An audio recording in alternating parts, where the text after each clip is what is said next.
दोस्तों, भारत के दो दुश्मन देश चीन और पाकिस्तान, ये दोनों ही भारतीय सेना से खौफ खाते हैं क्योंकि सीमा पर आए दिन इन्हें हार का मुंह देखना पड़ता है। लेकिन ये डर उन्हें सेना के साथ साथ एक ऐसे भारतीय जासूस से भी है जो उनके छक्के छुड़ा देता है। इनकी जासूसी इतनी खतरनाक थी कि जेम्स बॉन्ड के किस्से भी फीके लगने लगते हैं। ये पाकिस्तान में ऐसे रूप बदल कर रहते थे और इस तरह से काम किया करते थे कि उन्हें पता भी नहीं चलता था कि कब उनके राज भारत पहुंच गए हैं। इस भारतीय जासूस को लेकर पाकिस्तानी खुफिया एजेंसियों के पसीने छूट गए थे क्योंकि लाख कोशिशों के बावजूद भी ये एजेंसियां इस जासूस के बारे में कोई जानकारी जुटा नहीं सकी थी। तो चलिए आज की वीडियो में हम इन्हीं जासूस के किस्सों के बारे में जानेंगे और इन्हें जानने के बाद आप उन्हें सैल्यूट किए बिना नहीं रहेंगे क्योंकि इनके कारनामे कुछ ऐसे ही रहे हैं। तो आप इस वीडियो को अंत तक जरूर देखिएगा। दोस्तों, आज के इस वीडियो में हम बात करेंगे अजीत डोभाल की, जो भारत के सबसे खतरनाक जासूसों में एक हैं। इनके किस्से ऐसे हैं कि उन्हें सुनने के बाद आपके पैरों तले जमीन ही खिसक जाएगी।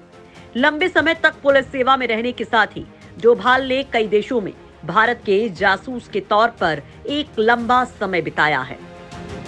डोभाल 7 सालों तक पाकिस्तान में भारत के अंडरकवर जासूस रहे।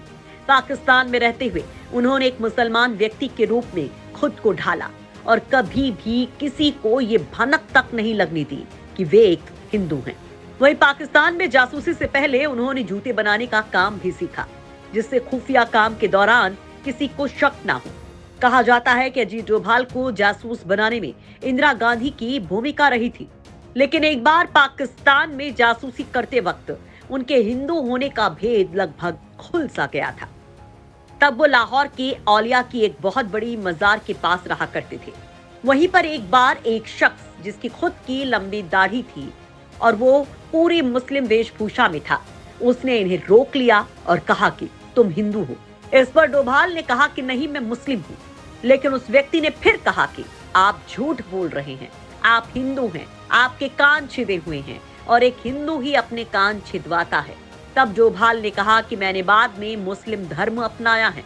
उस व्यक्ति ने इसके बाद भी कहा कि आप झूठ बोल रहे हैं और ऐसा मैं इसलिए कह रहा हूँ कि मैं खुद एक हिंदू हूँ और यहाँ अपनी पहचान छिपा कर रह रहा हूँ। उस व्यक्ति ने डोभाल को सुझाव दिया था कि वे अपने कान की प्लास्टिक सर्जरी करवा लें। हालांकि बाद में डोभाल ने अपने कान की सर्जरी करवा ली और पाकिस्तान में रहकर जासूसी करते रहे। इस दौरान उन्होंने कई रूप और काम बदले।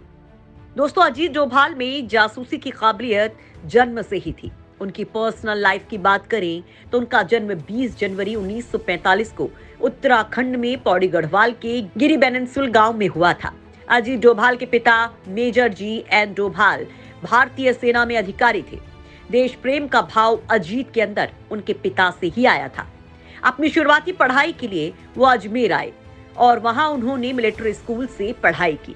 बाद में उन्होंने 1967 में आगरा विश्वविद्यालय से अर्थशास्त्र में मास्टर डिग्री के साथ स्नातक की उपाधि प्राप्त की।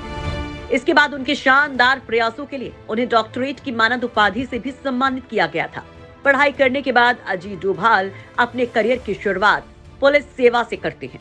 डोभाल 1968 में केरल कैडर में भारतीय पुलिस सेवा में कोट्टायम जिले के एएसपी के तौर पर शामिल हुए। यहाँ एक बार हिंदू मुस्लिम के दंगे हो जाते हैं, जहाँ अजीत डोभाल ने अपनी सूझबूझ के साथ पूरी स्थिति को कंट्रोल कर लिया।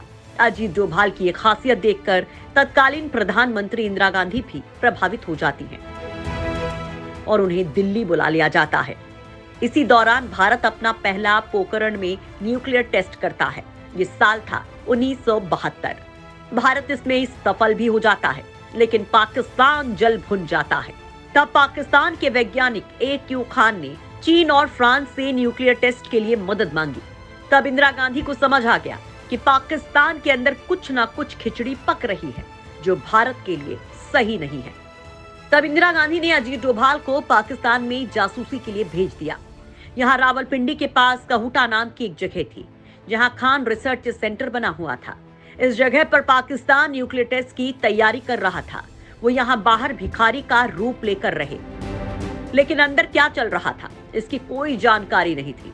फिर अजीत डोभाल ने अपना दिमाग लगाया और एक नाई की दुकान खोल ली, जहां रिसर्च सेंटर के वैज्ञानिक बाल कटवाने के लिए जाने लगे। इस दौरान उन्होंने वैज्ञानिकों के बालों का सैंपल लेना शुरू किया, क्योंकि न्यूक्लियर वेपन बनाने के दौरान न्यूक्लियर रेडिएशन का असर आने लगता है। और इन सैंपल को जब अजीत डोभाल ने अपने साथी के जरिए लैब में भेजा तो पाया कि इनमें बहुत ज्यादा मात्रा में न्यूक्लियर रेडिएशन था, यानी कि खान रिसर्च सेंटर में न्यूक्लियर वेपन पर काम चल रहा था।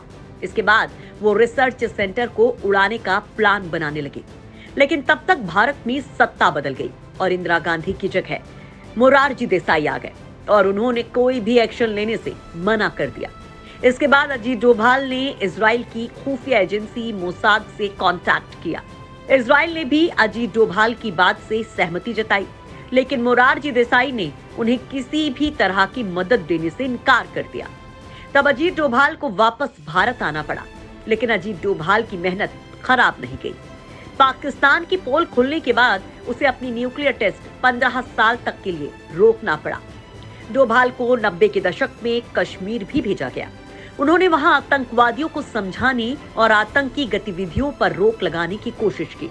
डोभाल को अपनी मेहनत का फल तब मिला जब आगे चलकर साल 1996 में जम्मू और कश्मीर में चुनाव का रास्ता साफ हुआ।